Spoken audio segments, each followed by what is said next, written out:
दुनिया के नक्शे के सबसे ऊपरी सिरे पर, जहां सारे दिशासूचक यंत्र अपना अर्थ खो देते हैं, वहां एक ऐसी जगह है जहां उत्तर, दक्षिण, पूरब और पश्चिम सब एक साथ शुरू हो जाते हैं।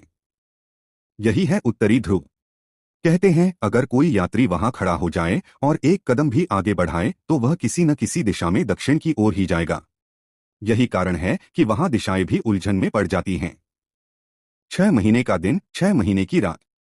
उत्तरी ध्रुव पर सूरज एक साधारण मेहमान नहीं है। वह मार्च में उगता है और सितंबर तक डूबता नहीं। फिर अचानक जैसे किसी ने स्विच बंद कर दिया हो, 6 महीने की रात छा जाती है। अंधकार इतना गहरा कि समय भी धीमा पड़ जाता है। उस रात में आसमान एक रहस्य खोलता है।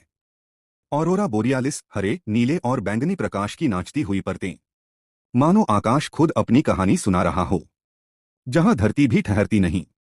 उत्तरी ध्रुव कोई जमीन नहीं, बल्कि समुद्र पर तैरती बर्फ है, जो हर पल बह रही है, खिसक रही है। आज आप जिस बिंदु पर खड़े हैं, कल वह बिंदु कुछ मीटर दूर हो सकता है। यहां तक कि चुंबकीय ध्रुव भी स्थिर नहीं है।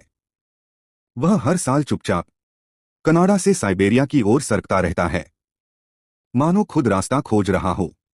खामोश जीव, गूंजती चेतावनी।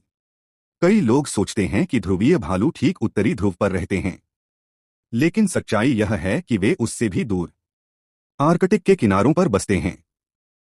यहां की खामोशी डरावनी नहीं, सोचने पर मजबूर करने वाली है।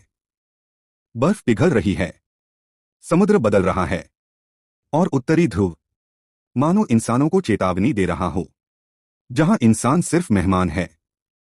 यहां कोई शहर नहीं, कोई देश नहीं, कोई झंडा नहीं। सिर्फ वैज्ञानिक आते हैं, कुछ समय रहते हैं, और फिर लौट जाते हैं। क्योंकि उत्तरी ध्रुव किसी का घर नहीं, बल्कि पृथ्वी की धड़कन है।